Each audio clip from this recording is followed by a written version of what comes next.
छुरी लेके आए, एक बड़ी लेके आए थे, ये वाली चीजें लेके आए मेरे मियाँ। शुक्र करो थोड़े ले आए, मैंने ते आई थी पता नहीं किन्ने चुक लेन, दो लेके आए मेरे तो दबार नहीं सी है ते गिलास ए गिलासां दे गुरु ने ਵੱਡੇ ਵੱਡੇ। ਵਾਹ ਇਹ ਤਾਂ ਬੈਡ ਬਣ ਗਿਆ। ਇਹ ਹੈ ਅੱਛਾ ਤਾਰਾਂ ਦਾ ਕੀ ਕਰਨਾ ਹੈ? ਤਾਰਾਂ ਉਹਨੂੰ ਤੁਸੀਂ ਨਹੀਂ ਪਤਾ ਕਿੰਜ ਸੈੱਟ ਕੀਤਾ। बहुत मजा है। पास हो गई मैं। अस्सलाम वालेकुम जी, कैसे हैं आप सब? मैं ठीक, शुक्र अल्हम्दुलिल्लाह। दुआ करती हूँ आप भी माशाल्लाह ठीक ठाक रहें, खुश रहें। चलें जी अपनी वीडियो मैं करती हूँ आगाज़। ये जो वैदर दिखा रही हूँ ना, वैदर मैंने पहले बिल्कुल चंगा नहीं लगता, गर्मी चंगी लगती सी। हुण ना इस दफ़ा इन्नी गर्मी पै गई ना ते वाला मैंने मौसम बड़ा ही अच्छा लगता, नहीं तो मैंने बड़ी उदासी फील सी, हुण बिल्कुल नहीं होंदी। तो खैर यहाँ पे मैं ना आलू वाले चावल बनाने लगी सी, तो ये दौरान मैं तेन एक गल करा, मैं ना पाकिस्तान में थी, मैंने सोचा था आपके दो जो है ना कमेंट्स बॉक्स में जाके दो मैं चूज़ करूँगी, मैं अपने चैनल पर लगाऊंगी। एक तो आपका ये कि चलो नाम और आपके चैनल का नाम आ जाएगा, और सैकेंड तुम याद करवाती रहांगे, तुम मेरे लाइक कराया करो तो कमेंट्स कराया करो। इस चक्कर चलो मैं ना मुझे अच्छा लगता है कि यह भी एक रिवार्ड होंदा वे कि तुसीं इन्नी मेहनत करदे हो, तो तुहाडे लिए मैनूं कुछ भी नहीं चाहिए। मैनूं बड़े मैसेज आते हैं इंस्टाग्राम पर, अपने आप ही को कुछ भेजना है, अफान के लिए मैंने कुछ भेजना, मैं बड़ा मना करती हूँ कि दुआएं कर दिया करे, मुझे कुछ नहीं चाहिए, आप कह देते। लेकिन मैं तुहानूं एक काम जरूर कहांगी, तुसीं बेशक हैलो सलाम मैनूं कर दिया करो, तो कमेंट्स जाके जरूर कमेंट्स कराया करो, तो लाइक जरूर कराया करो, मैनूं बड़ा अच्छा लगता है। तो खैर मैंने अब आज से मैंने वादा किया कि दो मैं ज़रूर चूज़ करके सामने स्क्रीनशॉट पे लगाऊंगी। मैं तुहानूं वहानी हाँ कि तुसीं जे सबसक्राइबर हो ना, तुसीं वेखण वाले किन्ने ने, ते जिन्हां ने मैनूं सबसक्राइब किया, ते जिन्हां ने मैनूं नहीं किया वो किन्ने ने, तुसीं हुणे सामने आण दी, तो तुसीं वेखो हैं। सबसक्राइब करन वाले थोड़े ने ते वेखण वाले जेह्ड़े ने सबसक्राइब तू बगैर जेह्ड़े वेखदे न वो ज़्यादा ने। तो प्लीज़ मेरे चैनल सबसक्राइब भी करो, जेह्ड़े वेखदे ना वो आके सबसक्राइब भी करेया करो। वेख टुट जांदे हो हैं, पहले सबसक्राइब करेया करो, लाइक करेया करो, कमेंट्स करेया करो। मैं तुहानूं हुणे विखाया वे कि किन्ने ज़्यादा ने जिन्हां ने मैनूं सबसक्राइब करन तो बगैर ही तुसीं मैनूं वेखदे हो। ये जी मैंने उस दिन निकाल के रखी हुई थी किचन की चीज़ें, ये मेरे मियाँ लेके आए थे पाकिस्तान से। तब मैं उन्होंने शॉपिंग में कितना शोर है। मैं ये स्टोर में रखा हुआ था कि जगह नहीं है किचन में, जब किचन आएगा ना नया वाला फिर निकाल लूँगी, लेकिन मुझे निकालना पड़ा। मैं तुम सब तो मज़ेदार चीज़ वहाँ की लैके आए हैं, बर्तन शर्तन नहीं है, तो मैं ठहरे ज़रा स्टैंड पे लगा लूँ मोबाइल ताकि क्लियर तक बहा सका। चलें जी बिस्मिल्लाह करते हैं। सबसे पहले तो ये छुरियाँ लेके आए हैं, छुरी लेके आए हैं, एक बड़ी लेके आए थे, यही बड़ी है पता नहीं, हाँ ये दो लेके आए थे। 1200 की एक छुरी है, ये बड़ी तेज़ है, पता नहीं किस ब्रांड की है, ये लिखा हुआ है। बस भाई बस ज़्यादा बात नहीं, चीज़ साफ है। ए वाली ब्रांड तो ए वाली छुरी 1200 की एक, तो दो लियाए ने, बहुत तेज़ छुरियाँ। क्योंकि इत्थे ना अक्सर असी करनियां होंदे ने की कहते हैं चिकन वगैरह आपे तुहानूं पता कटना हुंदा वे, साबत ही लियाना पैंदा है। बाद का तो कर देते हैं, बाद का तो वो नहीं करते। एक दो ये लेके आए हैं नॉर्मल घर के लिए, ये भी बड़ी तेज़ है। एक मैंने यूज़ करनी शुरू कर दी है, और एक मैंने इसको लगा के भी पैकेट में, इसका जो कवर है अभी रखा है। मैं क्या ख़राब नॉर्मल यहाँ पे छुरियाँ मिल जाती हैं, लेकिन ये पाकिस्तान की जो चीज़ है ना, इसका अपने एक मज़ा है। तो हूँ मैं तुहानूं विखानी है, ये वाली चीज़ें लेके आए मेरे मियाँ। इसको क्या कहते हैं, पानी पीने के लिए जो होते हैं बड़े बड़े, ये इसलिए लेके आए कि जो लुकमान है ना वो इन चीज़ों में पानी खुश होकर पीता है, बड़े बड़े बर्तनों में। ये देखें कितने प्यारे मिले हैं, नहीं पता किन्ने जी, और उन्होंने प्राइस का मैंने दसिया से है, मैं पूछे ही नहीं ये कितने लेके आए हैं। शुक्र करो थोड़े ले आए, मैंने तो आई थी पता नहीं किन्ने चुक लेन, दो लेके आए हैं। है बड़े अच्छे, वैसे गर्मियों में ना सही पानी पिया जाएगा इसके अंदर।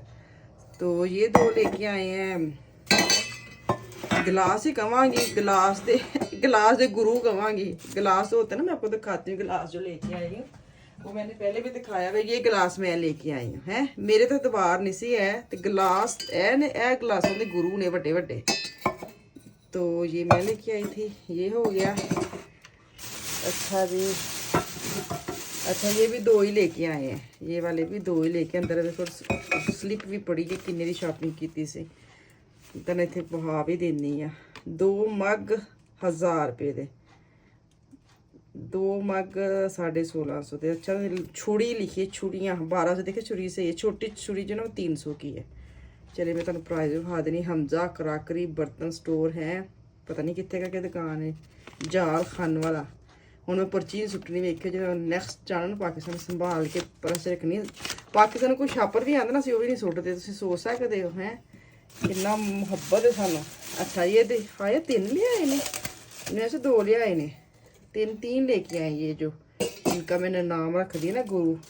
सब तो मजेदार चीज़ हाँ तो मैं की ले आए ने, ये देखें शादियों पे नहीं होते जो जग, बंदा पूछे जग ले आना है कोई डिज़ाइन वाला ले आओ है वही वो जो शादियों पे टेंटों में जग्गू में ना पानी डाल के रखा होता है पीने के लिए। तो मेरे मियाँ बिल्कुल सिंपल जग लेके आए हैं।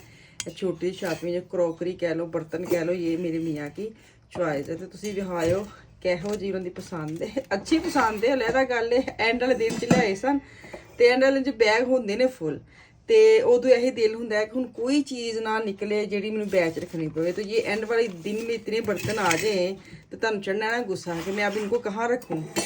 वज़न था मेरे पास लेकिन बैग थे फुल, फिर मुझे एक्स्ट्रा बैग खरीदना पड़ना था। तो चलें जी इनको संभाल लूँ क्योंकि लुकमान को ना कल ये वाला ढूंढ रहा था मम्मा जो पाकिस्तान से लेके वो कहाँ है। तो मैं निकाल के लाई उनको वाश करके ना तुमको रखूँ बच्चे यूज़ करें। अस्सलाम वालेकुम, क्या हाल है? फान का मेरी लेट्स फ्राई। फान की भी तो फ्राई थी ना? नहीं वो irgendwie मैं देख रही थी Stundenplan पे और उधर कह रहे थे या उनके पास पास Vertretung है। आसो चलो आज मैं कोई खाना दूँ मुझे। ये तो फान भी आज नहीं बुस्सा फासना किया आपने, इसलिए मुझे स्पीकर नहीं रहता। हाँ इसलिए मैं वेट इसलिए वो तो मुझे कह रहा था उसकी भी बच्चे स्कूल से आ गए हैं, बच्चों के लिए बनाया मैंने पास्ता। मज़ा है हैं? खुश हो गई आफिया, वाह। साथ अपनी चाय बना रही, चाय करती हूँ साइड पे, पहले खाना दे लूँ। मामा जी वाह जी वाह, आफिया को आ गया प्यार। तो यहाँ पे ये बनाया है मैंने नूडल्स और यहाँ पे बनाया मसर बेटे के लिए। इतने मज़े के बने ना आज मसर, ओए होए हो है आफिया, मज़ा आ गया मज़ा। मुझे मुझे चले जी मैं आफिया को नूडल दो। फ़ान अभी आया नहीं है, फ़ान का इसका आखिरी जो 1 घंटा था ना वो था फ्री, वो आ गई है, वो भी बेचारा बाद में आएगा। चले जी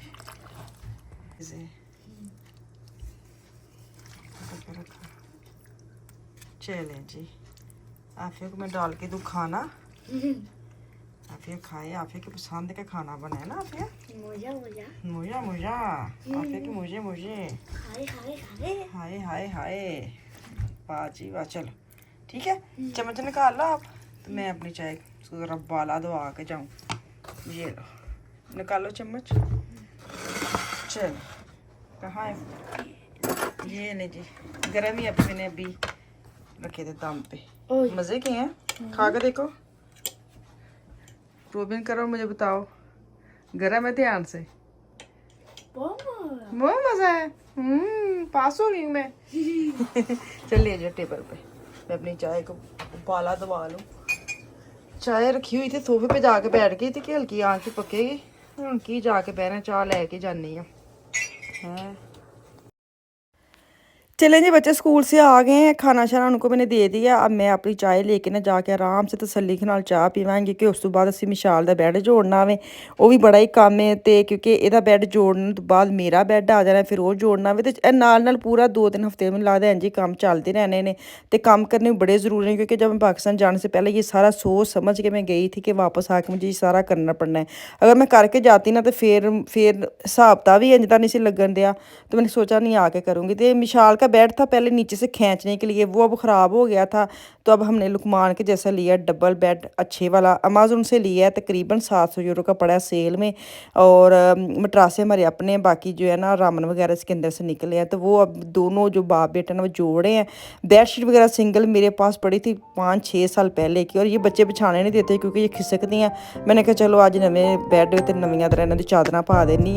तो मैं सोच रही थी मैंने एक जैसी चादरें ली थी, लेकिन ऐसा नहीं है, अलग अलग प्रिंट निकले पर बड़े प्यारे प्रिंट्स। मैं क्या हाय कहो जियां ने चादर ने विछान देंगी। तो खैर मैंने नीचे जो बाजी सोए करेगी, ऊपर आफिया सोया करेगी। आफिया में अपना बेड मिल गया क्योंकि इसका खींचने वाला बेड था, दिन को वो अंदर कर देते थे ना, तो बेचारी मेरे कमरे में रहती होती थी। बाजी अपने बेड पे ही मेरे कमरे। तो हूँ बड़ा ही मज़ा आता जो मैं दरवाज़ा खोला ना, ऊपर चढ़ के बैठी होंगी, मैंने इन्नी क्यूट लगती है।